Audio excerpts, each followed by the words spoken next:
دودمه، امیدوارم حالتون خوب باشه، سرشار از عشق و نور و زندگی باشید. بالاخره قسمت جذاب زال و رودابه گذاشته شد. به شدت زمان برد این ویدیو، به خاطر همین مقدار تأخیر خورد. من که رفقا، من یوتیوبر نیستم که هر روز ویدیو بذارم و برسم که محتوا گذاری بکنم، چون تنها هستم و زمان بسیار زیادی میگیره ازم و در اصل ویدیویی که میذارم بیشتر به شکل مستند است. دمتون گرم اینقدر حمایت کردید، خیلی بهم انرژی دادید و شرمنده اگر نمیرسم بعضی از پیامتون رو پاسخ بدم. برای کسایی که نمیدونن، من وافلنا هستم و معمولا در مورد چیزایی صحبت میکنم که درباره صحبت نشده یا کمتر بهش پرداخته شده. و امروز میریم سراغ قسمت 4 و جذاب داستان زال و رودابه. امیدوارم لذت ببرید.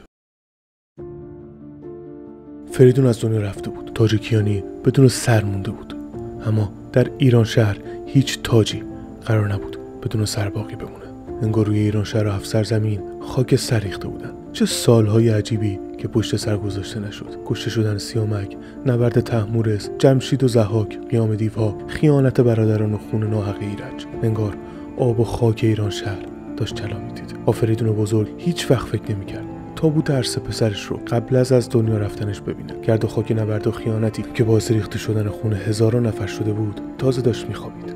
حتی دشمنان ایران شهر هم تصور نمی‌کردن فریدون، نور و امید ایران شهر، نماد درفش کاویانی، یار دیرینه کاوه آهنگر، چون این سرنوشت تیره‌ای داشته باشه. منوچهر جوان به دست فریدون به تخت کیانی نشسته بود، با چشمایی که دیگه دنیا رو مثل قبل نمیدید. منوچهر انتقام ایرج رو گرفته بود، اما انتقامی که هنوز مطمئن نبود آیا ارزش رو داشته یا نه.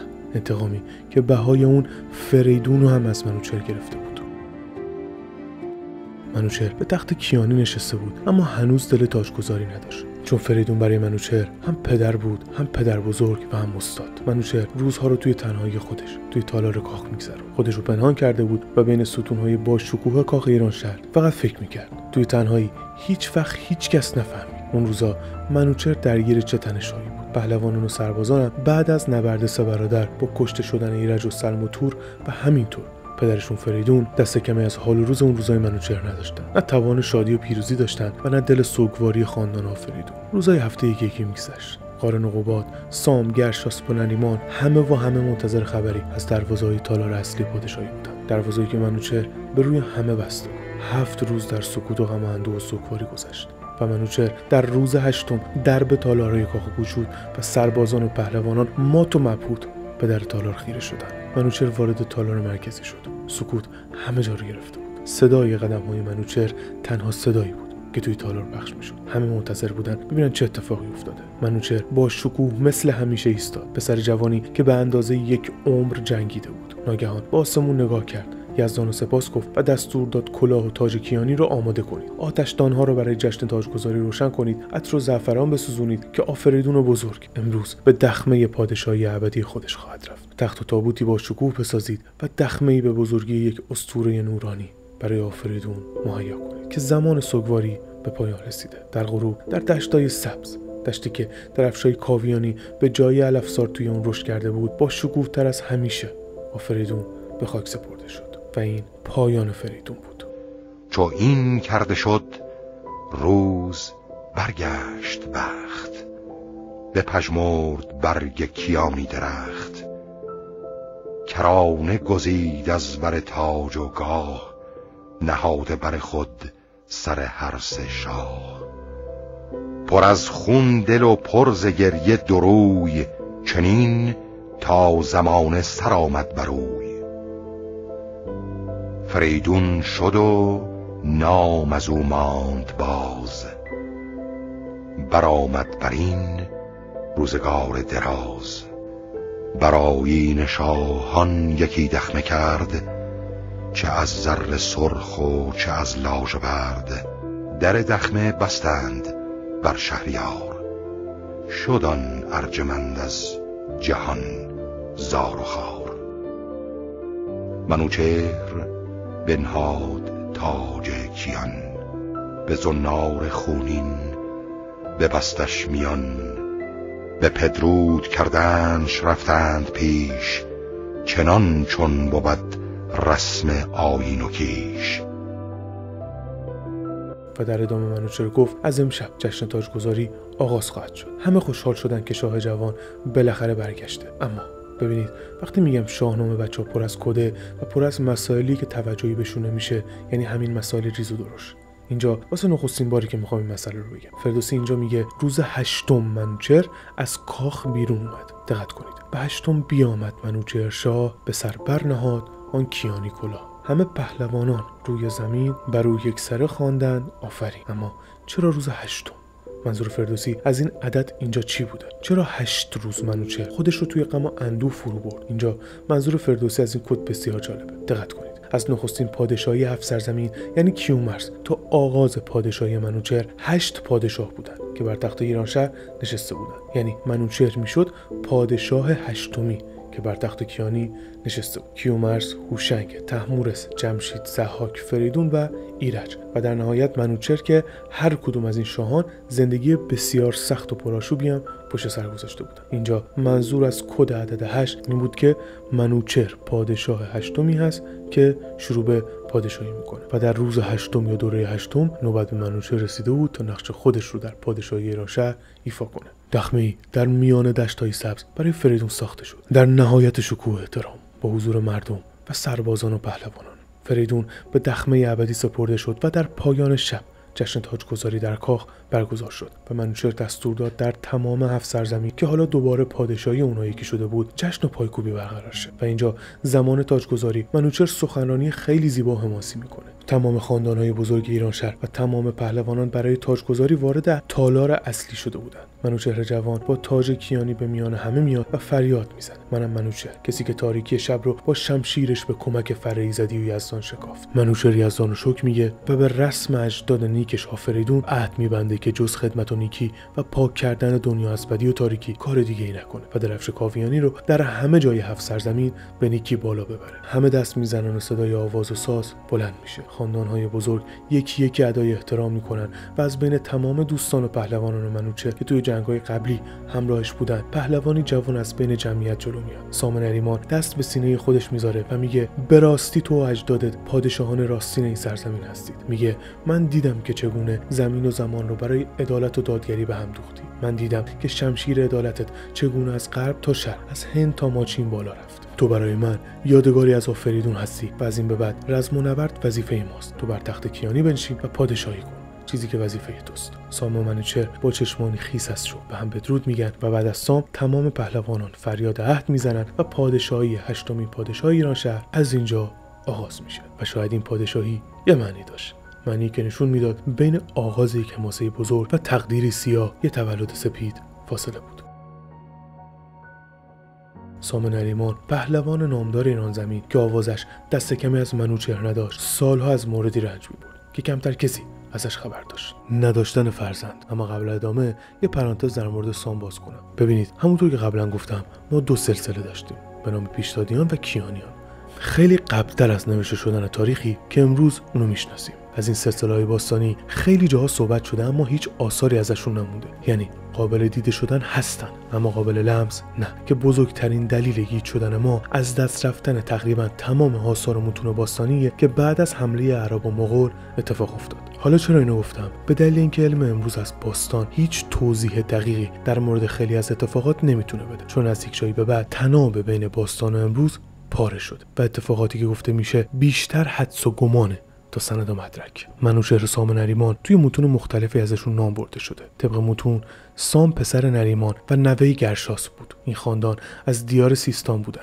سیستان فقط توی سیستان امروزی خلاصه نمیشد. طبق متون تا قسمتی از هند بوده این منطقه. توی اوستا نریمان به معنی جوانمردی و مردانگی است و از سام به عنوان ساما یاد شده. توی متون مانوی کتاب قولان که نزدیک به 1700 سال پیش نوشته شده از 2 برادر غول که از تبار غول‌ها بودن نام برده به نام سام و نریمان. توی کتاب تاریخ و رسل و ملوک به وضوح از منوچهر سام نوشته شده و جالبتر این که از پرنده غول پیکر به نام سیمرغ هم نوشته شده که توی کوههای البرز ایرانشهر زندگی میکرد. کتاب مجمع التواریخ القصص تالیف سال 520 قمری از سام به عنوان یار دیرینه منوچهر نام برده و خیلی عجیبتر این که سام رو همون سام ابن نوح یعنی پسر نوح که توی قرآن و تورات هم از اون نام برده یکی میدونستن توی این متون کتاب. یعنی نوشته که سام نریمان و سام ابن نوح یکی بودن که البته این مقایسه نمیتونه درست باشه چون از نظر تاریخی و نوشتاری این اتفاقات قبل از ماجرای نوح اتفاق افتاده. خلاصه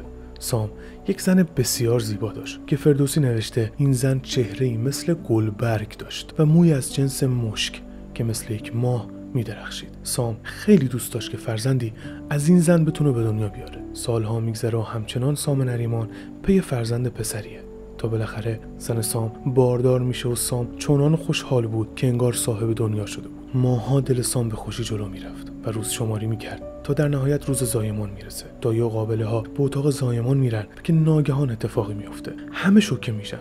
مادر، قابله ها، دایه فضای سنگین اتاقو میگیره. پسری زیبا با چهره‌ای مثل خورشید، چشمانی زیبا و بدنی مثل برف، اما با موها و ابروهای سپید به دنیا آمده بود. هیچ کس باورش نمیشد. یکی میگفت این نفرینه، یکی میگفت این فرزند دیوه و عده‌ای هم میگفتن این یک پیر پسره و یک عذاب برای سام نریمانه. اما دایه گفت فعلا سکوت کنید، هیچ چیزی به سام نگید تا ببینیم چی میشه. نباید از این موضوع فعلا کسی چیزی بدونه. چند روز میگذره و به هر ترتیبی بود فرزند رو از سام پنهان میکنن و هر بار بهانه میارن تا در نهایت دایه مجبور میشه ماجرا رو به سام نریمان بگه و سام با فرزندش روبرو میشه. انگار دنیا روی سر سام نریمان خراب شده بود. دستاش رو به آسمون میگیره و میگه یزدان بزرگ، من چه گناهی کردم که سرنوشتم این چنین شد؟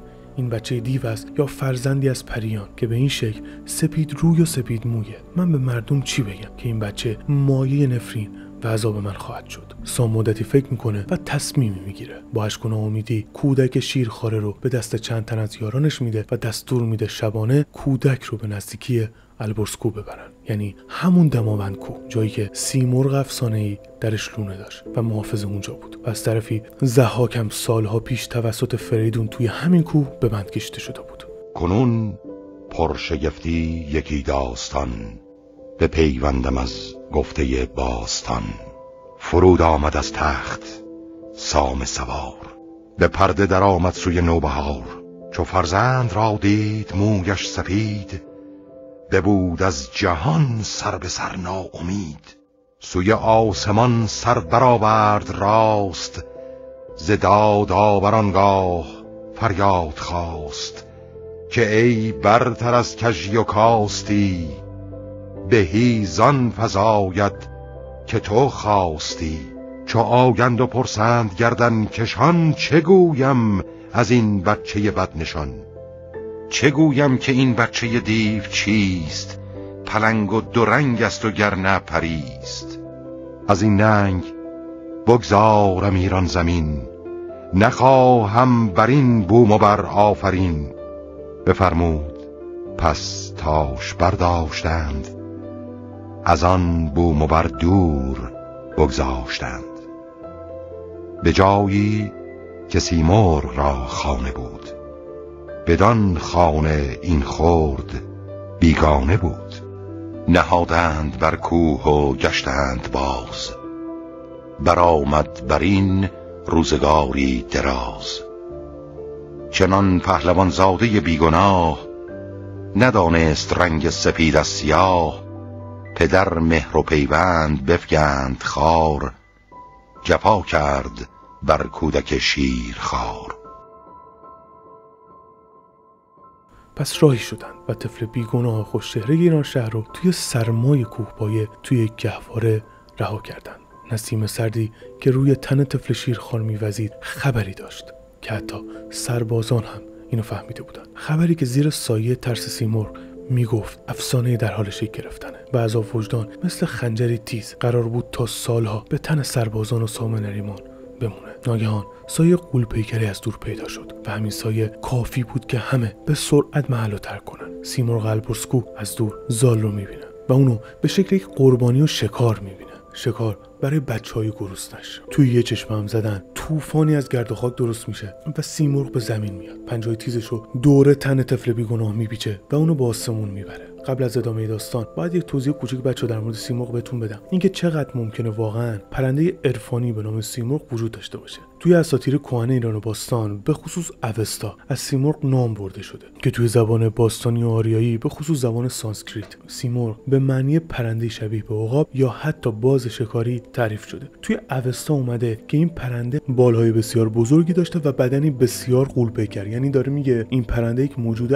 اساطیری و عرفانی بوده که دیدنش شامل حال همه نمیشده و فقط یک سری افراد خاص میتونستن این پرنده رو ببینن. در ادامه هم این متون میگن که از روزهای نخست و کهن در زمین حضور داشته، یعنی از روزهای نخستی که اولین ها توی زمین حضور پیدا کرده بودن، سیمرغ از همون روزهای نخست روزهای اول آفرینش رو دیده. این پرنده طبق این متون بالای درخت ویسپوویش، درخت مقدس یا درخت زندگی، آشیانه کرده. درختی که بر فراز دریای فراخ کرد در منطقه البرزکو قرار گرفته. حالا این داستانش چیه؟ دریای فراخ کرد دریاییه که به 1/3 آبهای جهان راه داره و تا نزدیکی البرزکو، یعنی همین دماوند، کشیده شده بود. اینجا مشخصه منظور همون دریای خزره. توی متون پهلوی نوشته شده این درخت مقدس یعنی ویسپوویش تخم تمام بذر گیاهان رو توی خودش جا داده. خیلی زیباست اینجا بچه‌ها، به خصوص گیاهان شفابخش که سیمرغ نگهبانی این درخت حیات رو هم به عهده داشته، یعنی آشیانه سیمرغ در نزدیکی همین درخت حیات بودی که تخم تمام گیاهان دارویی و شفابخش رو توی خودش جا داده. سیمرغ توی یک زمانبندی مشخص از چرخه هستی شاخه ها و قسمتی از این درخت رو که بذر گیاهان شفابخش هم توش جا داده میشکنه تا تمام بذرها به زمین بریزه و بعد از ریخته شدن این بذرها پرنده‌ای به نام چمروش به اونجا میاد که فقط این پرنده حق ورود به قلمرو درخت حیات رو داره. ببینید چقدر جالب و زیباست این قسمتش. پس شد سیمرغ در فراز دریای فراخ کرد نگهبان درخت حیاته و هر سال طبق یک تایم مشخص، یک زمان مشخص، سیمرغ شاخه ها و برگا و بذرای درخت رو میریزه روی زمین تا پرنده چمروش بیاد و چیکار کنه؟ این پرنده چمروش بیاد بذرای شفابخش رو جمع آوری کنه و به تمام جهان سفر کنه و این بذرها رو روی زمین پخش بکنه که بعدها این بذرها به همراه بارش روی زمین رشد میکنن تا باقی مردم هم بتونن ازش استفاده کنن. خیلی زیبا و جالبه. توی متون قدیمی‌تر پهلوی از سیمرغ به عنوان سینمرو نام برده شده، یا کتاب دادستان خرد یا همون کتاب مینوی خرد که این کتاب از متون باستانی پهلوی و زمان ساسانیه. دقیقاً گفته شده سیمرغ پرنده‌ای بسیار داناه که بر درخت 1000 تخم آشیانه داره و وظیفه مقدس این پرنده کمک به رویش بذر گیاهان شفابخش. ببینید توی چند کتاب و متون مختلف در چندین بازه زمانی مختلف در مورد این موضوع نام برده شده. اما عجیبتر و جالبتر بعضی از روایات باستانی پهلوی. یه توضیح هم بچه‌ها در مورد پهلوی بدم. ببینید دوستان، من دیدم چند نفر لوده، عذرخواهی میکنم که این لفظو به کار میبرم، تو این اینستاگرام اومده بودن مسخره میکردن یا تو همین یوتیوب میگفتن که مگه پهلوی چی بوده که زبونش چی باشه. عزیزان یه خورده مطالعه بکنید. حالا مطالعه هم نشته باشید این موضوع رو باید بدونید که پهلوی که زبان پهلوی اصلا ارتباطی به خاندان پهلوی نداره. اصلا این یک زبان باستانی، یک زبان پارسیه که از گذشتگان برای ما به جا مونده. هیچ ارتباطی به خاندان پهلوی نداره. قبل از تمسخر، قبل از لوده بازی در آوردن مطمئن بشید به حرفی که میخوایم بزنید. خلاصه توی بعضی از روایات باستانی پهلوی هم نوشته شده این پرنده مقدس با اختران آسمانی پیوند خورده شده و حالت عرفانی داره، یعنی الهه و موجوداتی که از آسمان به زمین اومدن پیوندی عرفانی با یک پرنده به وجود آوردن که سیمرغ از این پیوند عرفانی به دنیا میاد. حتی سالها بعد در عرفان اسلامی هم به سیمرغ میرسیم، یعنی توی متون عرفان اسلامی هم از سیمرغ نام برده شده. توی عرفان اسلامی سیمرغ نهایت مرحله عرفان و خلوصه. عطار نیشابوری توی منظومه و کتاب خودش به نام منطق الطیر نوشته که سیمرغ رو یک حقیقت عرفانی و والا مقام میدونه که داستان خیلی جالب و پر از کدی هم پشت متون عطار وجود داره که الان قسمتیشو بهتون میگم. توی کتاب عطار میگه در باستان روزی 30 مرغ، یعنی 30 دونه مرغ، حالا مرغ صرفا این مرغ امروزی نیست، به پرندگان هم مرغ میگفتن، میگه که روزی 30 مرغ تصمیم میگیرن تا پادشاه پرندگان یعنی سیمرغ رو پیدا کنن. برای همین راهی کوه قاف میشن. کوه قاف هم کوه عرفانی که الان داستانشو باز نمی‌کنم. راهی کوه قاف میشن تا پادشاه پرندگان یعنی سیمرغ رو ملاقات کنن. این 30 تا مرغ باید از 7 مرحله عرفان اصلی عبور میکردن. حالا این 7 مرحله چی از نظر عطار؟ طلب، معرفت، عشق، استغنا، توحید، حیرت و در نهایت فنا که این 7 مرحله عرفان اشاره به ارتباط 7 چاکرا هم توی متون عطار داره که طبق داستان عطار زمانی که این 30 پرنده به محل زندگی سیمرغ میرسن متوجه میشن که سیمرغ وجود نداره و در اصل سیمرغ خود 30 تا پرنده بودن که توی سفرشون از 7 مرحله گذشتن تا به خلوص و پاکی نهایی برسن و خودشون تبدیل شدن به پادشاه پرنده ها که از 7 مرحله عرفان عبور کرده بودن. در تمام تمدن‌های کهن این موجود ما میتونیم ببینیم. روم و یونان ازش به عنوان ققنوس نام بردن، خیلی جا به نام فونیکس ازش نام برده شده که کاملا برگرفته شده از سیمرغ. توی سومر و آکد نگاره های ما میبینیم که شبیه به سیمرغ که بهش آنزو میگفتن، یعنی توی تمدن بین النهرین هم این پرنده وجود داشته، به صورت عرفانی هم وجود داشته. اما یه چیز جالب میخوام بهتون نشون بدم. از روی آثار باستانی ساسانی واسهتون قدیمی ترین نقش سیمرغی که روی یک ظروف سفالی کشیده شده بود در آوردم. به کمک هوش مصنوعی دقیقاً مطابق نقش ها و الگوریتمی که ساسانیان از کهن از سیمرغ کشیده بودن تونستم این پرنده رو شکلش و ظاهرش رو واسهتون بازسازی کنم که شبیه ترین چیزی از کتاب امروز توی تمام فضای مجازی شما دارید از سیمرغ میبینید. ببینید بچه‌ها، سیمرغ دقیقاً به همین شکل بوده. تصویر بازسازی شده از روی نگاره‌های ساسانی و متون پهلوی و اساطیری کهن ایرانه که جالب بود، خواستم بهتون نشون بدم. اما از اینجا به بعد یک سره سعی میکنم داستان به شدت جذابی که وجود داره رو جلو ببرم تا از داستان دور نشیم و اون لذتش، اون تاب و هیجانش نیفته و سعی میکنم تمام توضیحات رو، حقایقی که وجود داره رو آخر ویدیو تا اونجایی که فرصت هست بهتون بگم. خلاصه سیمرغ زال رو به پنجه گرفت و به دهانه قاری که لونه اون اونجا قرار داشت برد. زمانی که سیمرغ زال رو جلوی بچه‌اش میذاره متوجه میشه که خیلی زود ارتباط عمیقی بین زال و جوجه‌هاش داره شکل میگیره. جوجه‌های سیمرغ به جای حمله به آرامی بهش نزدیک میشن، بهش خیره میشن و زال شروع میکنه با اونا بازی کردن. اینجا یه اتفاقی برای سیمرغ میفته. از اونجایی که سیمرغ موجودی بود که عرفان بالایی داشت و درک عمیقی از طبیعت داشت، چیزی رو حس میکنه که تا به اون روز حس نکرده بود. این احساس مثل یک شوک درون سیمرغ میجوشه و متوجه میشه که این کودک انسان برای سرنوشتی بسیار بزرگتر توی لونه‌اش قرار گرفته. سرنوشتی که ایران زمین و 7 سرزمین بهش گره خورده بود و وقتی احساسات زال رو احساس میکنه اندوه بزرگی سراغش میاد. پس تصمیم میگیره زال رو به عنوان فرزند خودش بزرگ کنه. مسیر جدیدی توی کوههای ایران داشت رقم میخورد. اسطوره‌ای داشت شکل میگرفت و عنصر به عنصر طبیعت با هم پیمان بسته بودن تا از چیزی فراتر از یک سرنوشت محافظت کنن. روزها میگذره و زال کم کم بزرگ میشه. سیمرغ خوراک‌هایی بجز خوراک‌های جوجه‌هاش برای زال فراهم می‌کرد، مثل میوه و سبزیجات. و چون سیمرغ توانایی سخن گفتن داشت، به اون حرف زدن رو یاد میده، زبان‌های مختلفی بهش یاد میده و درک والایی از طبیعت و علوم و عرفان طبیعت رو به زال آموزش میده. زال رفته رفته داشت تبدیل میشد به جوانی تنومند، جوانی که تمام زندگیشو با بالا و پایین رفتن روی کوه‌ها و دره‌ها به دور از آدم‌ها گذرونده بود. و همین مسئله باعث شده بود که بدنی قدرتمند و نیروی بسیار زیادی داشته باشه. سالهای زیادی گذشت. سام نریمان روزی نبود که از رها کردن پسرش توی البرز کوه احساس شرمساری نکنه. جاده‌های بسیاری توی این سالها ساخته شده بود برای کاروان‌هایی که بین شهرها سفر می‌کردند و یکی از این جاده‌ها از نزدیکی البرز کوه می‌گذشت و این جاده قرار بود مسیری باشه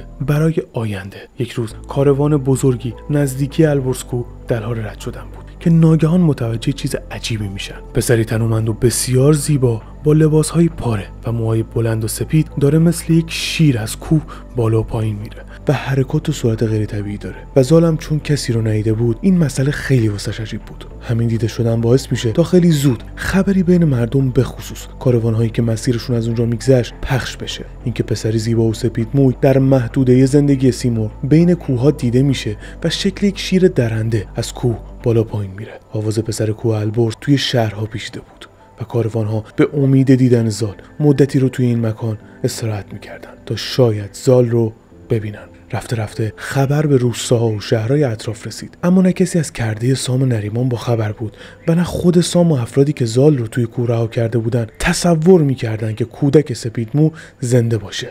اینجا میان به ایران شهر و کاخ کیانی.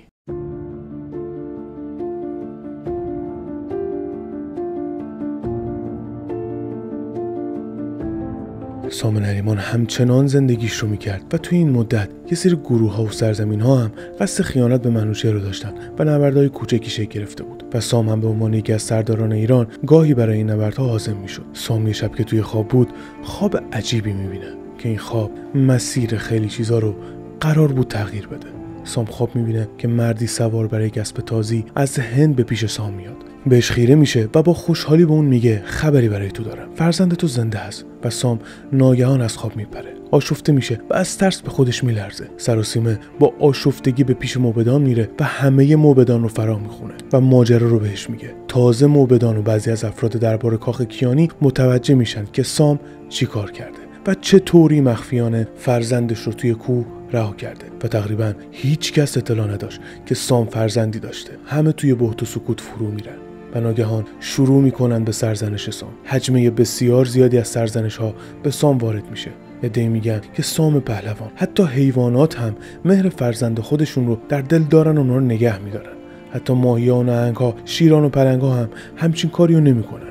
موی سپید و ابروی سپید مگر ننگه؟ برو طلب آمرزش کن و فردا روز با گروهی رای البرز کوش و فرزندتو پیدا کن. سام نریمان در سکوت و شرم اتاق رو ترک میکنه و تصمیم خودشو میگیره. میگه فردا راهی سفر به دامنه های مه گرفته کوه البرز بشه. شب به رخت خوابش میره و لحظه‌ای از دیدار رخ فرزندش و اشتباهی که کرده بود بیرون نمیاد، تا اینکه همون شب دوباره خواب عجیبی میبینه. اینجا خواب میبینه که جوانی با پرچم زیبا به همراه سپاهی بزرگ که پشت سرش قرار گرفته و یک موبد در سمت راستش و خردمندی در سمت چپش قرار داره مقابل سام نریمان میاد و مرد جوان با عصبانیت به سام میگه که فرزند دست سیمرغه و سیمرغ اون رو توی تمام این سالها بزرگ کرده. بهش میگه شرمسار باش و همین الان راهی شو. سام با اتفاقات عجیبی که این 2 روز اتفاق افتاده بود به مرز جنون رسیده بود. از خواب آشفته بلند میشه و همون لحظه تصمیم میگیره تا راهی این سفر مهم بشه. همه چیز دوباره دست به دست هم داده بود. دوباره اتفاقی در جریان بود. ندایی که میگفت چیزی بسیار بزرگتر سرنوشت و قرار هم بزنه و سام و زال و سیمرغ و همه فقط وسیله‌ای بودن برای آینده ایران زمین که هیچ کس ازش خبر نداشت. آینده‌ای که سرنوشت آغاز و پایان اسطوره‌ها قرار بود درش اتفاق بیفته. رفقا، از اینجا به بعد به شدت ماجرا عمیق و زیبا میشه. سام سراسیمه بلند میشه و با کاروانی راهی البرز کوه میشه. از شهرها و روستاها میگذره و بالاخره به دامنه‌های کوه البرز میرسه. دشت‌های سرسبز که کوهی استوار درونش قرار داشت. کوهی چنان بلند که نوکش میان ابرها گم بود و پله‌های سنگی که تا قله میان مه‌های غلیظ گم می‌شدن. پس سام وقتی این صحنه رو دید ناامید شد، چون هیچ شکلی نمیتونست به قله کوه و مسیرهای مرتفع برسه تا بتونه پسرش رو پیدا کنه. اینجا سام پهلوان مقابل همه به روی زانو میفته، صورتش رو به خاک میزنه و با اشک و زاری فریاد میزنه که یزدان یگانه، ای برتر از جایگاه هستی، مگر این فرزند من سام نیست؟ مگر این پور نریمان نیست؟ دستمو بگیر که یاری جز تو ندارم و امروز برای سرنوشت و شرمی که داشتم و گناهی که کردم اینجا در دل کوه استوار برگشتم. سام نریمان به زمین افتاده. فریادا و زاریای سام اتفاق عجیبی رو رقم میزنه. سیمرغ صداهای مردی رو پایین کوه میشنوه، پرواز میکنه از بالا، متوجه میشه که وقتش رسیده. بالاخره روزی که منتظرش بود اومده. برای همین برمیگرده پیش زال و اینجا بعد از سالها زندگی با زال مکالمه بسیار زیبایی بین زال و سیمرغ اتفاق میفته. ابر آفریننده کرد آفرین، بمالید رخسارگان بر زمین. همی گفت کی برتر از جایگاه، ز روشن روان و ز خورشید و ماه. گر این کودک از پاک پشت من است، نه از تخم بد گوهر هرمن است. از این بر شدن بنده را دست گیر، مرین پرگنه را تو اندر پذیر. چنین گفت سیمرغ با پور سام، که ای دید رنج نشیم و کنام. پدر سام یل پهلوان جهان، سرافرازتر کس میان مهان. بدین کوه فرزند جوی آمده است، تو را نزد او آب روی آمده است. نشیم تو رخشندگاه من است، دو پر تو فر کلاه من است. فراموش مکن مهر دایه ز دل، که در دل مرا مهر تو دل گسل. دلش کرد پدرام و برداشتش، گرازان به ابر اندر افراشتش. ز پروازش آورد نزد پدر، رسیده به زیر برش موی سر. تنش پیلوار و به رخ چون بهار، پدر چون بدیدش بنالید زار.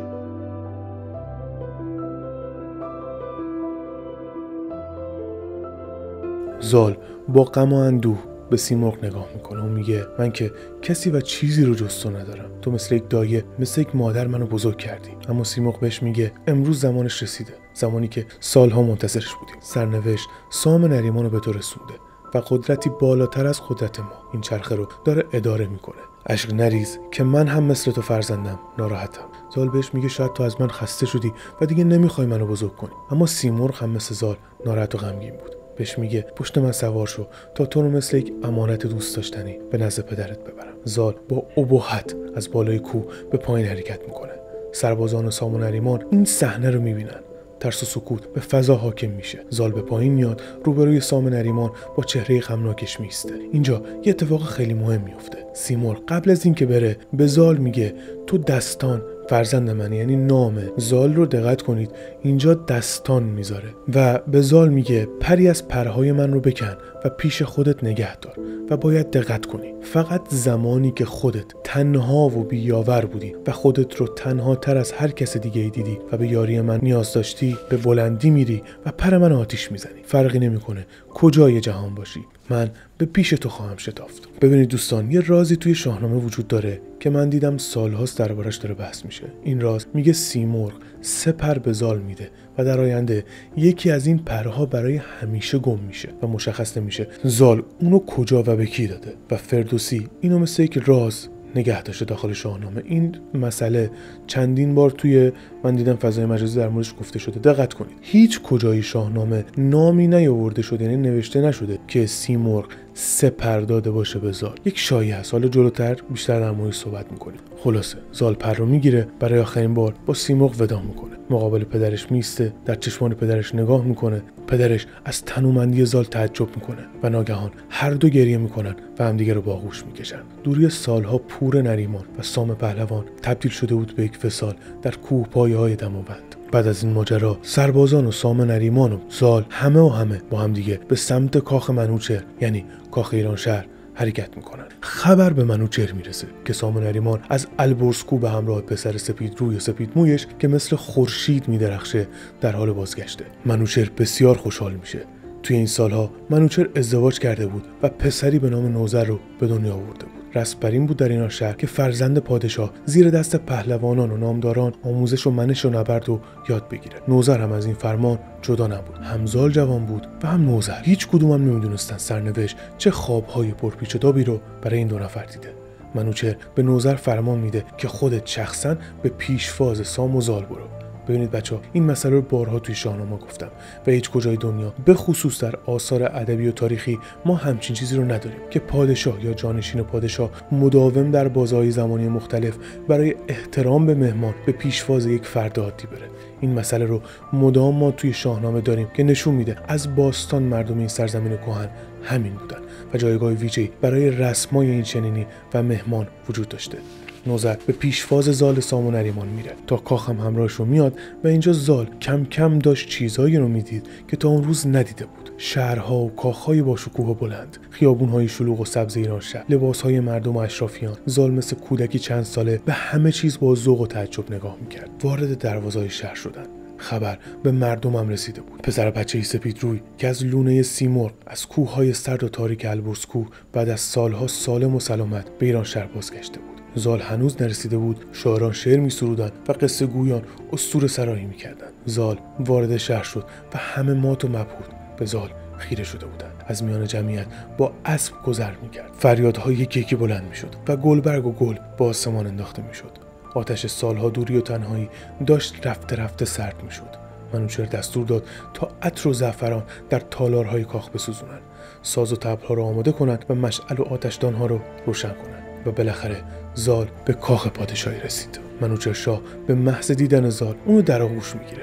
فکرشو نمیکرد جوانی چنین تنومند و زیبا از دل تاریکی کوه بیرون اومده باشه. از منش و رفتار زال خیلی خوشش اومده بود به نوذر گفت هدایایی که ترتیب داده شده بود رو برای زال بیارید. هدایا رو آوردن. زره و لباسی زیبا و کیانی به تن زال کردند. عطرها و پارچه‌ها و هدایای مختلف به مناسبت پیدا شدن فرزند سام نریمان به سام و زال دادند و منوچهر شاه فرمان داد تا یک شمشیر برنده و زیبا به نام شمشیر هندی به زال بدن. گفتیم که هند هم یکی از بخش‌های بزرگ سرزمین ایران شهر بود. قارن و گیو و پهلوانان دیگه میان و به جشن میشینن. قارن همون پسر کاوه آهنگر بچه‌ها که در نبرد عصر تاریک هم حضور داشت و الان دیگه پا به سن گذاشته بود. قارن کنار زال میشینه و داستان‌ها و اتفاقاتی که تمام این مدت در تاریخ ایران شهر افتاده بود، نبردها و ماجرایی که پشت سر گذاشته بودن رو برای زال تعریف میکنه و زال خوشحال و با اشتیاق تمام اینا رو گوش میده و از اینکه چقدر جهان پر راز و اسرارتر از یک کوه البرز و دماونده شگفت زده و البته کنجکاو میشه. مدتی میگذره. زال کم کم به میان مردم میاد و رفته رفته معاشرت و رسم و رسومات رو یاد میگیره. مردم اونو دوست داشتن و هر کسی در تلاش بود تا چیزی رو به زال یاد بده. هر کجا میرفت شعری برای زال سروده میشد. فرزند سیمرغ، دستان تنومند، سپید چهر و خیلی چیزای دیگه. نامهایی بود که برای زال گذاشته بودن. بعد از مدتی منوچهر دستور میده تا زال رو پیش اونا بیارن. منوچهر از زال خیلی خوشش اومده بود. برای همین فرمان میده تمام پیشگویان و موبدان جمع بشن و در مراسمی طالع زال و از آسمان و زمین ها در بیارن و بگن که چیزی نمیگذره که موبدان با لبخند و شادی به منوچهر میگن ای شاه شاهان، طالع زال بسیار خوب و عجیبه. موبدان اینجا میگن که اون پهلوانی بسیار نامدار خواهد شد و از درون اون نوری برای ایران زمین میبینیم که به وجود میاد. منوچهر هم عهدی مینویسه که برای بازگشت زال از کابل تا زابل و هند، از چین تا زابلستان تحت فرمان و فرمانداری سام نریمان و زال در بیاد. به عبارتی فرماندهی این بخش ها رو میده به سام نریمان.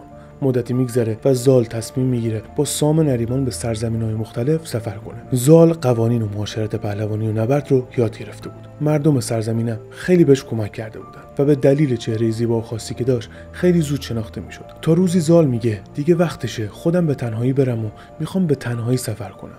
دوست دارم به کابل برم و کابل رو ببینم. این منطقه رو تا الان نرفتم. زال و سام هم در سیستان از هم جدا میشن و زال به کابل سفر میکنه بدون که زال بدونه در کابل چه چیزی انتظار اونو میکشه. نام حاکم کابل مهراب بود. کابل جزئی از ایران شهر بود و مهراب فردی پخته و بسیار وفادار به منوچهر و سام نریمان بود. اما یه مشکل بزرگ وجود داشت. مهراب از نوادگان ضحاک بود و تیره اون به ضحاک میرسید. زال هم تو این مدت از طریق قارن و پهلوانان و مردم ماجرای عصر تاریک و حکومت ضحاک رو کامل شنیده بود و میدونست در گذشته چه اتفاقی افتاده. خبر به مهراب میرسه که زال دستان، فرزند البرزکو و سیمرغ، تیره سام نریمان داره به کابل میاد. مهراب بسیار خوشحال میشه. دستور میده کاخ رو آماده کنن و خودش شخصا با همراه چند نفر به پیشواز زال میره. زال و مهراب به هم میرسن. مهراب زال رو در آغوش میگیره و شروع میکنه از سام پهلوان تعریف کردن که بسیار خوشحالم از حضور پسر سام در کابل و همینطور فرستاده منوچهر شاه بزرگ. بیا به کاخ من بریم که حرفهای بسیاری از فرزند البرزکو با هم داریم که بزنیم. زال هم از مهراب و مهربانی اون بسیار خوشش میاد.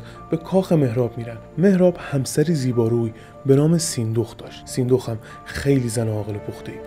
مهراب و سیندخت از زال و همراهانش میخوان تا چند روزی رو مهمان خود مهراب در کاخ باشن. اما اینجا زال به پیش مهراب میره و بهش میگه تو مرد خوب و مهربانی هستی، اما خودت میدونی که تیره این نوادگان تو به ضحاک مار به دوش میرسه. موندن من اینجا ممکنه مشکلات بزرگی رو به وجود بیاره و از طرفی منوچهر هم ممکنه ناراحت بشه چون روی این موضوع به شدت حساسه. به هر حال منوچهر نوه فریدونه، کسی که ضحاک رو به بند کشید و من هم از تبار و تیره فریدون. مهراب میگه راست میگی، پس اجازه بده کاخی رو تمام و کمال بسیار سرسبز و باشکوه در اختیار تو میذارم و تو با تمام خدمتگزاران و همراهانت برو اونجا و بمون و استراحت کن تا هر زمان که خواستی و هر زمانی که از اینجا گذرت رد شد این کاخ کاملا در اختیار توه. زال سپاس میگه و از مهمان نوازی مهراب تشکر میکنه و قبول میکنه که به این کاخ بره. زال به کاخ مهراب میره و شبانه پیران و بزرگان کابل به کاخ زال میرن تا صحبت کنن و جشن بگیرن. اینجا نخستین جرقه اتفاق میفته. جرقه‌ای که سرنوشت آینده تمام ایران شهر و تمام شاهنامه به این مهمانی و نشست بستگی داشت.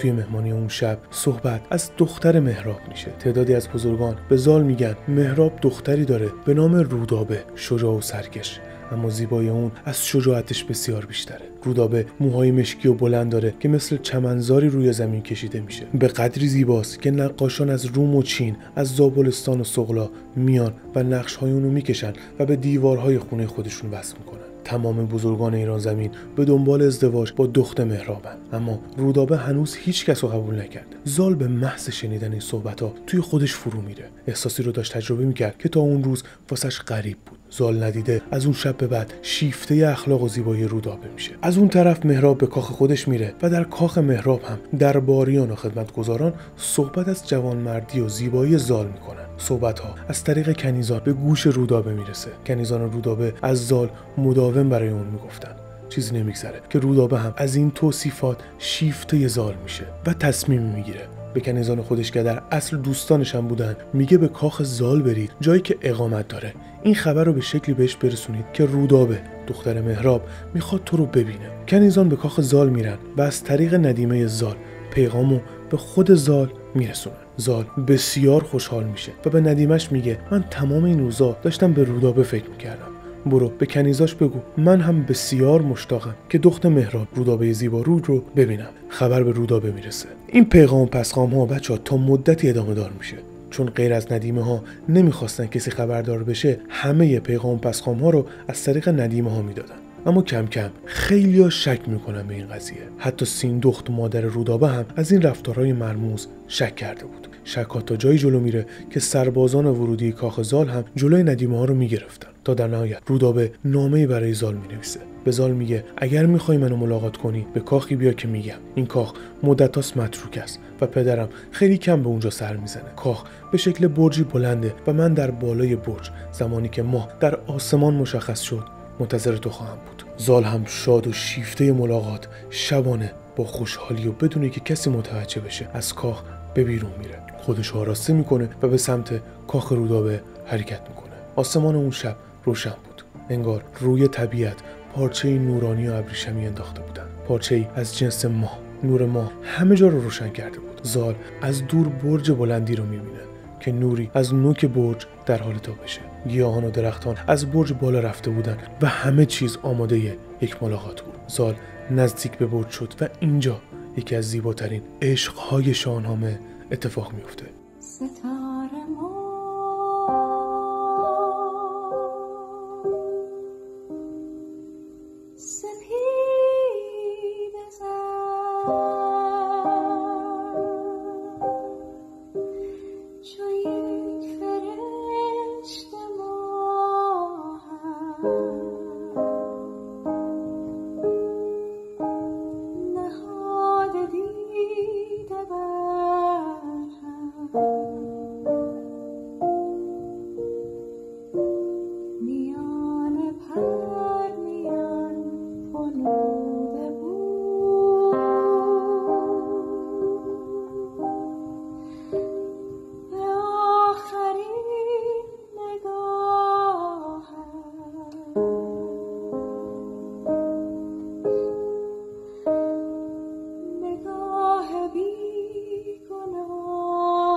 زال و رودابه بالاخره همدیگه رو دیده بودن. رودابه از بالای برج به قامت تنومند زال نگاه میکنه و زال هم رخ چون ماه رودابه رو توی تاریکی شب میبینه. در دل هر دو شور عجیبی شکل گرفت. هر دو فهمیده بودن چیزی فراتر از یک دیدار ساده در سرنوشت این احساس شور انتظار میکشه. زال به دنبال راهی برای ورود به برج کاخ بود، اما تمام درها بسته بود. رودابه سر سخن پاس کرد و گفت به دنبال در نگرد. من سالهاست منتظر همچین لحظه‌ای بودم. موهای بلند منو نگاه کن. برای همچین موقعی گذاشته بودم. کوتاه نکردم تا روزی اگر شخصی قلباً عاشق من باشه و من هم عاشق اون باشم، گیسوانم رو همچون تنابی برای اون از برج به پایین بندازم تا سختی این رسیدن رو آسان کنم. رودابه موهای خودش رو مثل ریسمانی از ابریشم به پایین میندازه زال موهای رودابه رو میگیره، بوسه‌ای عاشقانه به موهای رودابه میزنه و از برج بالا میره. بالاخره دو عشق پاک و اساطیری ایران، سپید روی البرز فرزند سیمرغ و رودابه روشن روی از تیره تاریک ضحاک، همچون تناقضی شیرین و بی‌مثال به همدیگه میرسن. زال و رودابه همدیگه رو در آغوش میکشن و تمام شب رو در آغوش همدیگه سپری میکنن و تا طلوع خورشید از سرنوشت و زندگی همدیگه صحبت میکنن. بچه‌ها، یکی از شیرین ترین عشاق شاهنامه، شیرین ترین وصال‌های اساطیری ایران داستان عشق رودابه و زاله که چه مشقت‌های اینها برای رسیدن به هم قراره بکشن و فردوسی بزرگ به زیبایی تمام و کمال این ماجراها رو به متن و شعر کشیده. خورشید طلوع میکنه. زال میگه الان وقتش از هم جدا شیم، اما باید کاری کنیم. مسیر رسیدن ما پر از پستی و بلندیه. تو از تیره ضحاکی و من از تبار فریدون. از امروز باید فکر رسیدن باشیم. تو به کاخ مهراب برگرد، منم سعی میکنم چاره‌ای پیدا کنم. از هم جدا میشن. داستان از اینجا به بعد بچه‌ها بسیار پرپیچ و تاب میشه. و یک پیچش خیلی زیبا توی تمام شخصیتایی که الان شنیدید اتفاق میفته. زال به کاخ خودش برمیگرده و پهلوانان و موبدانی که همراهمون بودن و همه رو جمع میکنه. آروم آروم داستان رو بهشون میگه که میدونید تا به اینجای کار من چه سرنوشتی داشتم و یزدان چنین کرده که دو عاشق از تبار روشن و تاریک گذشته این چنین دلباخته هم بشن. داستان عشق خودش و رودابه رو برای همه میگه من از شما چاره‌ای میخوام که به من راهی نشون بدید. اما همه در بهت و سکوت فرو رفته بودن. خواسته بزرگی بود. یکی از بزرگان گفت میدونی که این خواسته ممکنه به جنگی بزرگ و سرنوشتی شوم تبدیل بشه. هرچه باشه مهراب از تبار و تیره ضحاکه. سام نریمان و منوچهر هر دو از دل تاریکی‌های گذشته بیرون اومدن و فریدون بزرگ کسی بود که ضحاک رو به بند کشید. اما عشقی که ما در چشمان تو میبینیم قدرت زیادی خواهد داشت. یزدان همراه تو باشد. نامه‌ای برای پدرت بنویس و از اون بخواه چاره‌ای برای این داستان بیاندیشد. گفتیم که سام نریمان زمانی که به زال رسید سوگند خورده بود که هیچ زمانی به خواستای زال نگه و از این به بعد هم هر کم و کاستی داشته باشه براش جبران کنه. اما زمانی که این اتفاقات داشت توی کابل میافتاد سام نریمان کجا بود؟ تو این هفته ها جنگجویی بوده به نام کرکوی در یکی از شهرهای ایرانشهر سپاهی جمع کرده بوده این کرکوی تا ادعای تاج و تخت کیانی بکنه. کرکوی کی بوده؟ از نوادگان سلم خیانتکار، یعنی همون پسر فریدون بوده، همون سلمی که قسمت قبل گفتیم سلم و تور به ایرج خیانت کردن و نبرد سه برادر شکل گرفت. کرکوی از طرفی نواده سلم بوده و از طرفی با تیره ضحاک هم وصلت کرده بوده. سام نریمان در کاخ خودش در سیستان از این ماجرا با خبر شده بود و منوچهر به اون دستور داده بود تا با سپاهی به نبرد کرکوی بره. زمان اتفاقات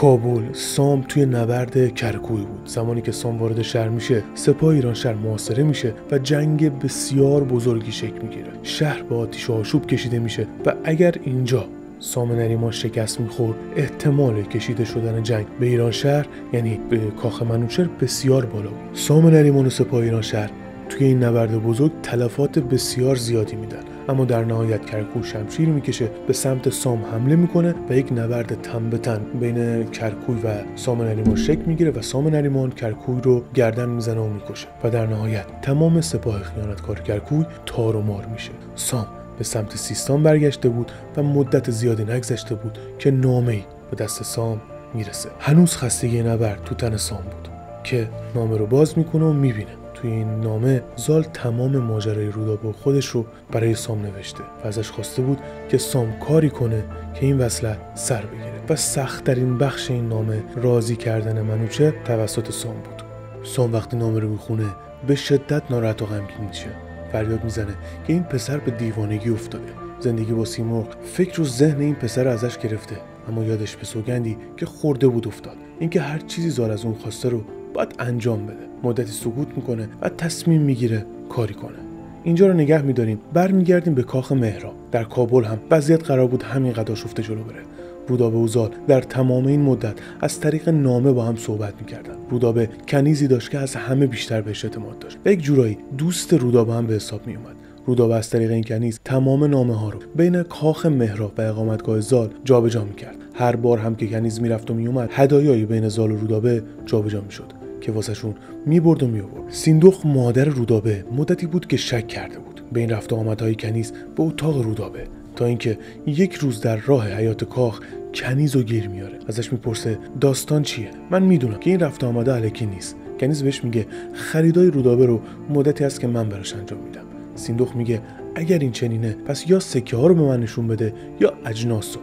اما هیچ کدوم از اینا با کنیز نبود. سیندخت لباس کنیز رو میگرده و دستبند و هدایای مردانه از لباس کنیز پیدا میکنه. دنیا مقابل دیده کنیز تیر و تار میشه. دست کنیز رو میگیره و به اتاق رودابه میبره و با فریاد و ناراحتی ازش میخواد هر چیزی هست تعریف کنه. اول رودابه این ماجرا رو حاشا میکنه، اما با فریاد و ناراحتی های سیندخت رودابه با گریه و زاری و عصبانیت تمام داستانو میگه من و زال با هم دیدار کردیم، عاشق هم دیگه شدیم، نامه به هم میدیم و من هر چه در توان دارم خواهم گذاشت تا این وصلت سر بگیره. سیندخت باورش نمیشد همچین اتفاقی افتاده باشه. حال سیندخت بد میشه، بی حال و با گریه از اتاق بیرون میره، قدم زنان و با اشک‌گذاری به اتاق شخصی خودش میره.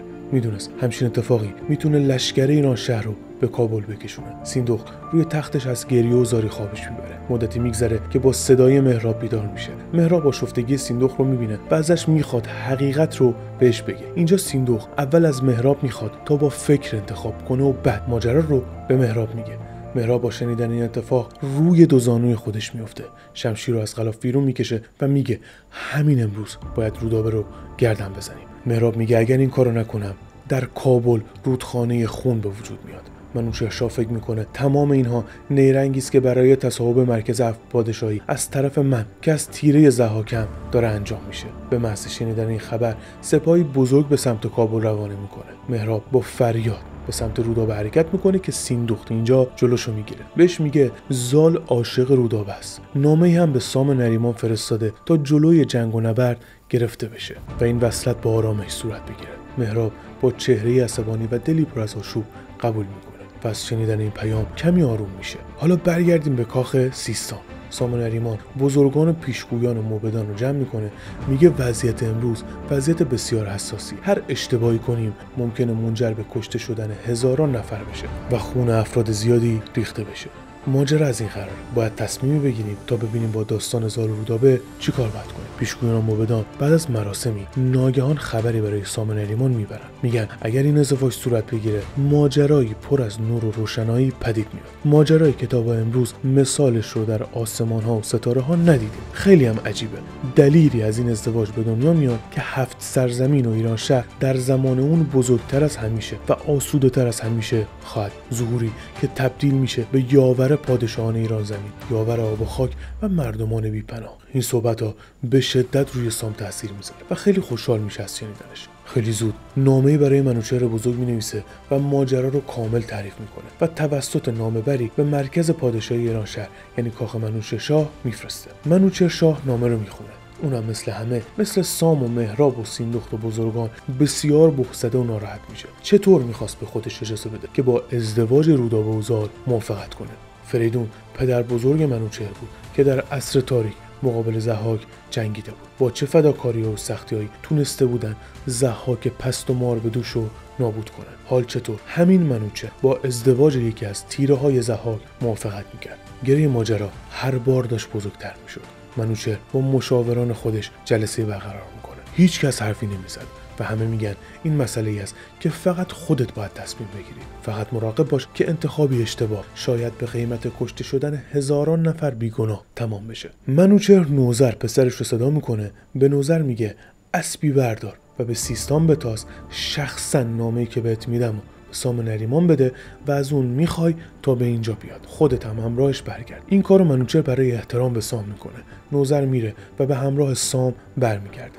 از طرفی سام میدونست مسئله بسیار مهمه که منوچهر همچین چیزی خواسته. سام به ایران شهر میرسه، استقبالی گرم از سام میشه و منوچهر به پیشواز سام میاد. اینجا اتفاق بسیار عجیبی میفته. منوچهر تصمیم خودشو گرفته بود و به سام میگه تو پهلوانی نامدار هستی، پهلوانی که برای ایران زمین و ایرانیان افتخار آفرینی کردی، خیانتکارانو مثل کرکوی از بین بردی و نامی جز یزدان به زبان نیاوردی. حال از تو میخوام که بدون پرسشی به نبرد سرزمین هند بری، چون در اونجا هم اتفاقات شومی در جریانه، اما سپاهی بزرگ همراه تو میفرستم. در مسیر هند که میری این مسیر از کابل میگذره. میدونی که همیشه به ما اثبات شده که نوادگان ضحاک به دنبال تاراج ایران زمین هستن. مهراب هم با تمام احترامی که برای ما داشت جز همون نوادگانه. ازت میخوام قبل از نبرد هند به کابل بری هرچه هست و نیست و با آتش بکشی، همه رو از دم تیغ بگذرونی و کاخ مهراب رو خراب کنی. مهراب رو گردن بزنی تا هیچ تیره‌ای از ضحاک در کابل باقی نمونه. دیدگان سام تیره و تار میشه. سرنوشت دوباره پدر رو مقابل پسر قرار داده بود. انگار تقابل پدر و پسر در خون خاندان سام نریمان ابدی شده بود و چه جریان شوم و غمگین. سام با چشمانی پر از شرم و غم ناچار اطاعت میکنه و آماده به نبرد، اونم نبرد ناخواسته میشه. سپاه عظیم از ایران شهر برای هند و کابل در حال آماده شدن بود و تا آماده شدن سپاه سام به سمت سیستان حرکت میکنه. برگردیم به کابل. نامرسانی خبری برای زال میاره، خبری که به هیچ شکلی زال انتظارشو نداشت. خبر میگه سام نریمان با سپاهی بیشمار از پهلوانان و دلیران به سمت کابل در حال لشکر کشیدن و به زودی نبردی بزرگ در کابل آغاز خواهد شد. زال به زانو میافته. باور کردنی نبود. آشوبی در تمام کابل به راه افتاده بود. خبر به سرعت پخش شد. تعدادی از شهر فرار میکردن و تعدادی آماده نبرد بودن. خبر به گوش مهراب هم رسیده بود. مهراب با خشم فریاد میزنه که باید همون روز رودابه رو میکشتیم تا امروز شاهد دریای خون در کابل نباشیم. مهراب به ناچار به سربازان دستور میده آماده بشید برای نبرد. نبردی بسیار خونین در حال شکل گرفتن بود. در کابل همه با ناامیدی شمشیر به دست گرفته بودند و زره به تن می‌کردند. مهراب به پیش سیندخت رفت و گفت این بی‌آبرویی و ننگ فقط و فقط تقصیر رودابه است. کسی در کابل زنده نخواهد ماند. شهر به زودی تبدیل به خرابه‌ای از غبار آتش میشه و فرمانروایی کابل از ما گرفته خواهد شد تا این ننگ برای همیشه در خاندان مهراب باقی بمونه. سیندخت خیلی زود به پیش رودابه میره. ازش میخواد به خاطر شرایط پیش اومده به پیش پدرش بره و به هر شکلی که هست ازش معذرت خواهی کنه. رودابه قبول میکنه. در تالار کاخ به پیش مهراب میره و بعد از کلی حرفای احساسی بین پدر و دختر هر دو شروع به گریه کردن میکنن و همدیگه رو در آغوش میکشن. اما در اقامتگاه زال آشوب بزرگتری به پا شده بود. ناگهان از بین این همه هیاهو زال زره رسم به تن میکنه. شمشیر هندی که منوچهر بهش داده بود به دست میگیره، به میان مردم و سربازان و همراهان خودش میاد و فریاد میزنه من در کنار شما مقابل سپاه ایران شهر خواهم جنگید. هر کس بخواهد به کاخ مهراب حمله کنه اول باید با من بجنگه. زال مقابل سام نریمان قرار گرفته بود. ببینید وقتی میگم پیچش زیبای داستانی در هیچ یک از آثار ادبی و تاریخی دنیا به این شکل دیده نشده، یعنی همین مسائلی که اینقدر عمیق بهش پرداخته شده. خلاصه زال شروع میکنه به رجزخوانی. اسب خودشو برمیداره و با شتاب به سمت کاخ سیستان که سام هم اونجا در حال حرکت بود حرکت میکنه. این خبرها به گوش سیندخت میرسه. سیندخت به مهراب میگه ما توان مبارزه نداریم. هم زال نمیخواد این نبرد شکل بگیره و هم سام نریمان نمیخواد مقابل فرزند خودش زال شمشیر بکشه. سیندخت میگه بیا یه کاری کنیم. من یه کاروان و تعدادی سرباز برمیدارم و به سمت سام نریمان حرکت میکنم. من میتونم کاری کنم که این جنگ پیش نیاد. هدایایی برای اون میبریم و به شکل درست جلوی این جنگ رو باید بگیریم. مهرابم ناچار از شرایط پیش اومده قبول میکنه. میگه این راه هم امتحان میکنیم. سیندخت کاروانی به همراه هدایا جمع میکنه و با تعدادی از سرباز و کنیز به سمت کاخ سیستان راهی میشه. زال به سیستان رسیده بود. سام از دیدن زال بسیار خوشحال شد. اینجا زال اول احترام میذاره اما بعد با لحنی بسیار تند با سام صحبت میکنه که ای پهلوان زمان سام نریمان، لطفت رو از من در کودکی گرفتی، منو در کوه رها کردی، کاری که هیچ پدری با فرزندش نمیکنه. حال که من برای نخستین بار چنین چیزی از تو خواستم، تو داری لشکرکشی میکنی تا کاخ رودابه عشق و نور من رو از من بگیری. من مهراب رو بهتر از تو میدونم، پهلوان‌تر از تو میدونم، چرا که با همه مسائل کنار دخترش مونده. اینجا کلی به سام حرف میزنه و در نهایت سام نریمان سرفکنده تر از همیشه رو به زال میکنه و میگه فرزندم، منم دلم با این نبرد نیست. دوست ندارم که تن به این نبرد بدم و خون هزاران نفر بیگناه ریخته بشه. به خصوص که مهراب هم برای من احترام بسیار زیادی قائل بوده و همیشه با من خوب بوده و من بدی از مهراب ندیدم. پس بیا کاری بکن. من نامه‌ای برای تو می‌نویسم. نامه رو بگیر و شخصا به نزد منوچهر ببر. در این فاصله من سرعت سپاهیان رو کم می‌کنم تا به کابل نرسیم. به نزد منوچهر برو، نامه رو بهش بده و از عشق و علاقه خودت به رودابه بگو. سام در نامه تمام این حرفا رو می‌نویسه و به منوچهر میگه ای منوچهر شاه، بیا چاره‌ای بیاندیشیم تا خون بیگناهی ریخته نشه. زال هم نامه رو میگیره، بوسه‌ای به زمین مقابل پدر میزنه و با اسب با سرعت هرچه تمام‌تر راهی ایران شهر میشه. از اون سمت سیندخت هم در مسیر کاخ سام در سیستان بود. زال نزدیک به ایران شهر میشه. خبر به منوچهر میرسه. منوچهر از اون جایی که به شدت به زال علاقه داشت دستور میده یک شبانه روز در کاخ جشن بگیرن که بعد از مدت‌ها زال برگشته. جشنی میگیرن. زال کنار منوچهر میشینه، با پهلوانان دوباره دیدار میکنه و تمام حرفاش رو به منوچهر میزنه. میگه تو همچون پدری هستی برای من و بدون اجازه تو این ازدواج صورت نمیگیره. ازت میخوام که راهی جلوی پای من بذاری. منوچهر کمی فکر میکنه، نامه سام رو هم میخونه. اخترشناسان و پیشگویان رو دوباره دعوت میکنه منوچهر و میگه یک بار دیگه طالع زال رو برای این ازدواج به هم بگید. اینجا موبدان دوباره با تعجب و خوشحالی به منوچهر میگن چنین آمد از داد اختر پدید که این آب روشن بخواهد دوید. از این دخت مهراب و از پور سام گوی پرمنش زاید و نیکنام. میگن که از پور سام یعنی زال و دخت مهراب طالع بسیار روشن و عجیبی مداوم داره تکرار میشه که پهلوانی نیکنام قراره در ایران شهر از این ازدواج ظهور کنه. منوچهر بسیار خوشحال میشه و باز هم اینجا با شک فکر میکنه و نمیدونه دقیقاً باید چه تصمیمی بگیره. اما همه بزرگان و موبدان رو دوباره دعوت میکنه و به زال میگه میخوام از تو آزمونی بگیرم. چرا این کارو میکنه؟ میخواسته ببینه این خواسته زال از روی عقل یا جنون عشقه. میخواست بدونه زال واقعا تحت تاثیر جایی که بزرگ شده در البرزگو قرار گرفته یا واقعا خواسته قلبیش ازدواج با رودابه است. به هر حال زال آموزگاری به نام سیمرغ دانا داشت که خیلی از علوم پنهان رو از طریق سیمرغ یاد گرفته بود. زال قرار بود برای وصال عشق خودش و رودابه مشقت‌های آزمون بزرگ رو پشت سر بذاره. منوچهر بهش میگه آماده هر آزمونی برای این داستان هستی؟ زال قبول میکنه و میگه حتی اگر من رو به نبرد دیو و اهریمن بفرستی یا به نبرد اژدهای دشت سوزان برم خواهم رفت. قبول میکنم تا جلوی این نبرد خونین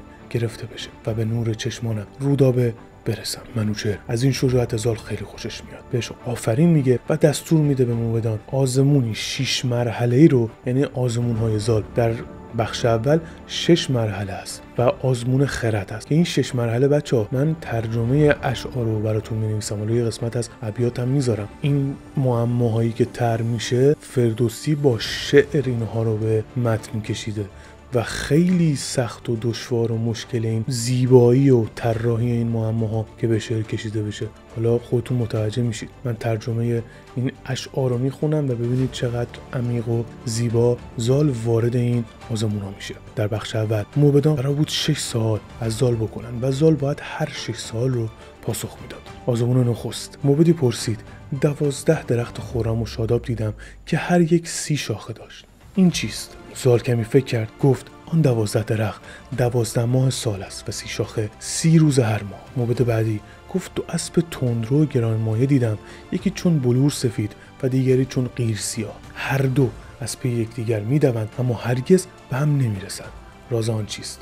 زال گفت آن 2 اسب شب و روز هستند که پیوسته در تعقیب همند اما هرگز با هم دیگه یکی نمیشوند.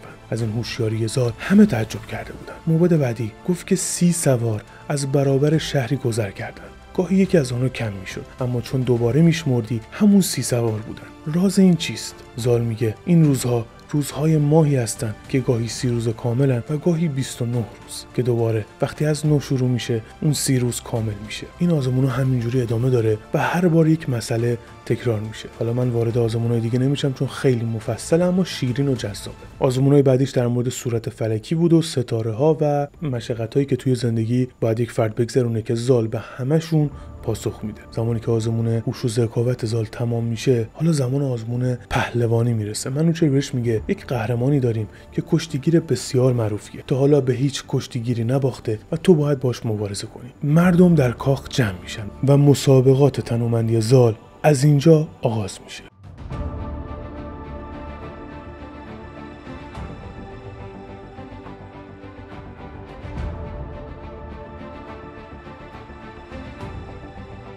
زال کشتی بسیار سخت میگیره و در آخر پهلوان رو شکست میده. به هر حال زال فرزند البرزگو و به شدت تنومند و قوی بود. مرحله بعدی تیراندازی بود که باز هم زال در تیراندازی پیروز میشه. تمام این آزمون‌ها، این مسابقات به عنوان جشنی در ایران شهر برگزار شده بود و از سرتاسر مرکز پادشاهی همه جا صحبت از آزمون زال شده بود. آزمون بعدی هم سوارکاری بود که زال باز در سوارکاری پیروز میشه، اما به شدت اینجا زال اذیت میشه و خسته میشه، چون مداوم آزمونا پشت آزمونای یکدیگه بودن و باید تمام اینها رو برای رودابه و جلوگیری از اون جنگ پشت سر میذاشت. بالاخره آزمون‌ها تموم شد و زال از همه آزمون‌ها سربلند بیرون اومده بود. هیچ کدوم از موبدان، حتی منوچهر، باورشون نمیشد که چنین پهلوانی از اعماق اسطوره‌ها و تاریکی پا به ایران زمین گذاشته. اینجا برمیگردیم به سام و حرکت سپاه سام به سمت کابل. گفتیم که سیندخت به سمت سام نریمان داشت حرکت میکرد. اینجا خبر به سام نریمان میرسه که سیندخت داره با کاروانی از هدایای گرانبها به سمت سام نریمان حرکت میکنه و نزدیک به کاخش شده. سیندخت و سام بالاخره همدیگه رو میبینن. سیندخت کلی از پهلوانی سام نریمان میگه و سام هم با احترام اونو به کاخ دعوت میکنه و از هدایای زیادی که سیندخت و مهراب فرستاده بودن تشکر میکنه. سیندخت میگه تو پهلوانی نامدار هستی و یکتاپرست. همه جا از تو به عنوان یزدان پرستی و نگهدار مردم ایران زمین یاد میشه. چطوریه که میخوای پا به این نبرد خونین بذاری؟ چطوریه که میخوای هزاران نفر بیگناه رو از دم تیغ بگذرونی و در این نبرد نابود کنی؟ اونم فقط به یک دلیل تیره خونی که از نسل ضحاک ستمگر به جا مونده. سام میگه من تمام تلاشمو میکنم. از طرفی زال رو به نزد منوچهر فرستادم تا جلوی این جنگ گرفته بشه. دل من هم با این نبرد نیست و به ناچار به فرمان منوچهرشاه این کار دارم انجام میدم. من از مهراب و تو چیزی جز نیکی و خوبی ندیدم. باید ببینم فرمان از کاخ منوچهر چیست. بعد دستور میده هدایای گرانبها برای سیندخت بیارن و به عنوان سپاس سام هم هدایایی رو بار کاروان سیندخت میکنه و بهش میگه به کابل برگرد. نگران چیزی نباش، من تمام تلاشمو میکنم که بتونم جلوی نبرد رو بگیرم. به پیش مهراب برگرد تا ببینیم چی پیش میاد. و سام با احترام سیندخت رو راهی کابل میکنه. سیندخت به کابل میرسه. فضای کابل رو بسیار غمگین و تنیزا میبینه. مردم و سربازان لباس رسم پوشیده بودن و آماده نبردی ناامیدانه بودن. سیندخت به نزد مهراب میره و بهش میگه صحبت‌های امیدوارانه ای شد. سام از تو تشکر کرد و گفت دشمنی بین ما نیست و دلش با این نبرد نیست. به مهراب میگه همه در تلاشن تا جلوی نبرد گرفته بشه. از طرف منوچهرشاه هم پادشاه داناییه، بعیده که تن به همچین نبردی بده که به دور از جوانمردی باشه. بچه‌ها عذرخواهی میکنم چون مدت زیادی دارم صحبت میکنم، صدام در نمیاد، صدام گرفته. به بزرگی خودتون ببخشید. به یه چیز دیگه، اگر تا اینجای کار ویدیو رو لایک نکردید، دوست داشتید لایک کنید حتما تا باقی هم بتونن ویدیو رو ببینن. بعد از سخنان سیندخت مهراب کمی آروم میشه، اما خطر جنگ همچنان پا برجا بود. سپاه سام نریمان حرکت کرده بود و به نزدیکی کابل رسیده بود. روزها گذشته بود. زمین زیر پای پهلوانان ایران زمین میلرزید. هر دو طرف جنگ از یک سرزمین بودند. شمشیرها و نیزه‌ها ناامیدانه به دست گرفته شده بود و هیچ کس رمقی برای جنگ نداشت. اما در ایران شهر چه خبر بود؟ برگردیم به ایران شهر. بعد از پایان آزمون منوچهر به زال آفرین میگه و پور سام رو به آغوش میکشه و گفت ثابت کردی که لایق فریزدی و نور یزدان هستی. به استواری تو و عشق تو سر تعظیم فرود میارم. نامه منو بگیر، خیلی سریع برو به سام نریمان برس تا جلوی این نبرد گرفته بشه و این نبرد انجام نشه. منوچهر رو به همه میکنه و با صدای رسا میگه پور سام و دختر مهراب با هم ازدواج خواهند کرد.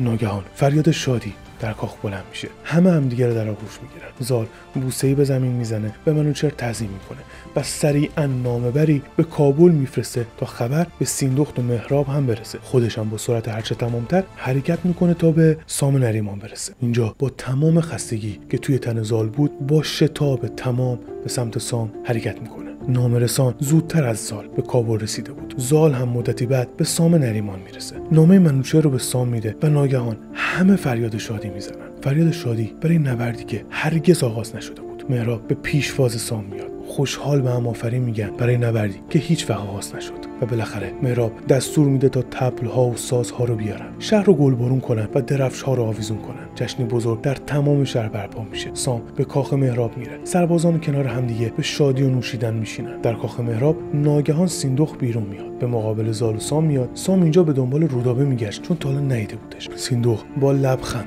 به سام و زال آفرین میگه و همه خوشحال از تمام تلاش‌هایی که برای جلوگیری از این نبرد خونین انجام شده بود. سیندخت میگه من هدایایی ندیدم. شما باید برای رودابه هدایا می آوردید و به پیشواز رودابه می رفتید. سام اینجا با لبخند میگه هر زر و سکه و هدیه‌ای که بخوان به پای دختر مهراب خواهم ریخت. هر چیزی که شما بخواهید فراهم خواهد شد. دستور میده جعبه ها و سکه ها و هدایا رو برای رودابه بیارن و بالاخره رودابه با ناز بیرون میاد. سام با دیدن رودابه به زال آفرین میگه و یزدان رو شکر میکنه. به اون میگه یزدان همراه تو بوده که همچین دخت زیبایی نصیب تو شده و برای همسری برگزیدی. به هر دوی اونها آفرین میگه و سام و رودابه رو با آغوش میکشه. زال هم بوسه به شانه پدر میزنه و بوسه هم به روی زمین. مهراب دستور میده 7 شبانه روز در کابل جشن بگیرن. سزاوار او خلعت آراستند، ز گنج آنچه پرمایه تر خواستند. به سیندخت بخشید و دستش به دست،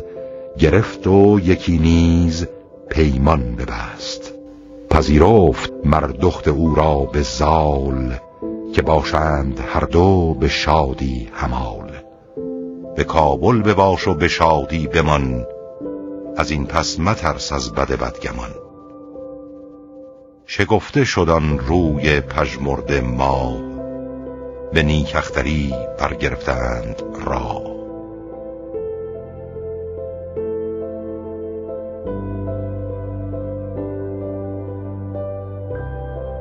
خبر به منوچهر هم میرسه و در ایران شهر هم همه شاد و خوشحال بودن. ببینید دوستان، این احترام به زنها، این ابیات اسطوره‌ای و احترام ها در شاهنامه هزاران سال پیش نوشته شده. زمانی که فردوسی این اسطوره ها رو از دل تاریخ بیرون می آورد، چند هزار سال هم تازه گذشته بود از این ماجراها. و ببینید این منش ها و شرافت ها و احترام ها از چه زمانی در ایران باستان وجود داشته. این ابیات زمانی نوشته میشد که بعضی از تازیان دخترانشون رو زنده به گور میکردن. در خیلی از نقاط دنیا ارزشی برای زن وجود نداشت. اما تا اینجا ما در ایران شهر داستان فداکاری های فرانک رو شنیدیم، داستان شهنواز و ارنواز شنیدیم، داستان سیندخت و رودابه رو شنیدیم و قراره خیلی فراتر از اینا هم بشنویم. و این یعنی احترامی که از باستان به زنان و شرافت و عدالت گذاشته میشد. خلاصه جشن ازدواج زال و رودابه بالاخره شروع میشه. به سال پرپیچ و تابی که از اعماق تاریکی کوه البرز آغاز شد. پسری که دنیا اونو تنها گذاشت، اما فره ایزدی اون رو به دستان سیمرغ افسانه‌ای سپرد تا پهلوانی تنومند دوباره از پرهای سیمرغ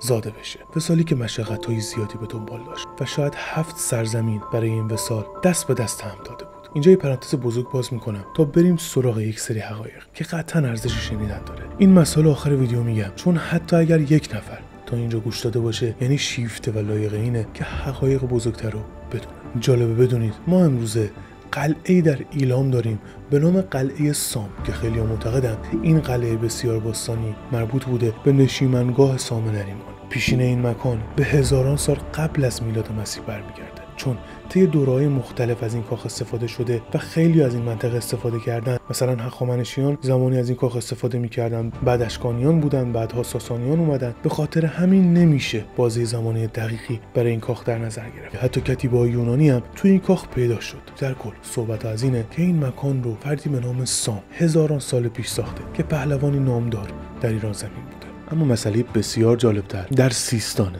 ما توی سیستان شهری داریم به نام شهر سوخته، یکی از عجیبترین و کهن‌ترین و ناشناخته ترین مناطق توی دنیا بچه این شهر به حساب میره. شهری با لوله کشی آب و تکنولوژی بسیار پیشرفته که قدمت اولیه این شهر گفته میشه بیش از 8000 سال برآورد شده و قدمت نهایی اون برمیگرده به 4000 سال قبل از میلاد، یعنی 6000 سال پیش. این بحث رو باز نمی‌کنم تا به وقتش و فقط یه خلاصه بهتون میگم تا بهتر بدونید. توی این شهر جراحی جمجمه انجام میشده، جراحی چشم به شکلی که امروز هنوز هم برای خیلی ساله انجام میشده. دقت کنید، داریم از 6000 تا 8000 سال پیش بچه‌ها صحبت میکنیم. لوله کشی آب، سیستم دفع فاضلاب و هزاران مسئله دیگه که توی این شهر به شکل عجیبی جریان داشته. دلیل نابودی این شهر سوخته هنوز مشخص نیست که توی یک ویدیو جداگونه دلیلش رو کامل بهتون میگم. این مکان میشه گفت همون مکانی بوده که کاخ سام نریمان، یعنی همون کاخی که زال و سیندخت درش حضور داشتن، وجود داشته. از طرفی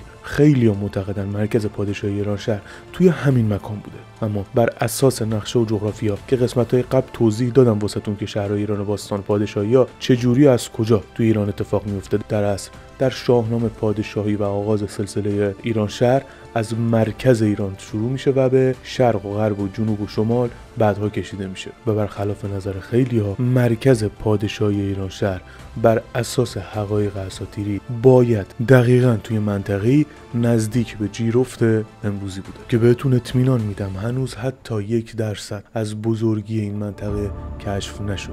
حالا خیلی جالبتر میشه اگر بهتون بگم دقیقاً شهر جیرفت همزمانی داره با اوج تمدن شهر سوخته در شهر بابل سیستان، یعنی همون شهر سوخته، یعنی تمدن جیرفت همزمانی داره با اوج شکوه تمدن شهر سوخته در بابل، که این نشون میده این دو شهر همزمان توی یک زمان پادشاهی داشتن فعالیت میکردن. از طرفی گفتیم توی متون کهن اوستا تمام این نام ها آورده شده، متونی که گفته میشه هزاران سال قبل از مکتوب شدن اوستا وجود داشتن و در موردشون صحبت میشده. مثلا از زال در اوستا به عنوان دستان نام برده شده، یعنی همون نامی که سیمرغ روی زال میذاره. از منوچهر یک بار در بند 131 اوستا نام برده شده و از قارن پسر کاوه هم همینطور. از سام و خاندان نریمان بارها نام برده شده در متون مختلف که یکی از خاندان اصلی و وفادار به تاج و تخت کیانی و پیشدادیان بودن. از طرف افغانستان ریشه در این آب و خاک و سرزمین داره. در شرق افغانستان و شمال شرق افغانستان هنوز آثاری تاریخی وجود داره که مربوط به شاهنامه است و هیچ پاسخی برای اونها وجود نداره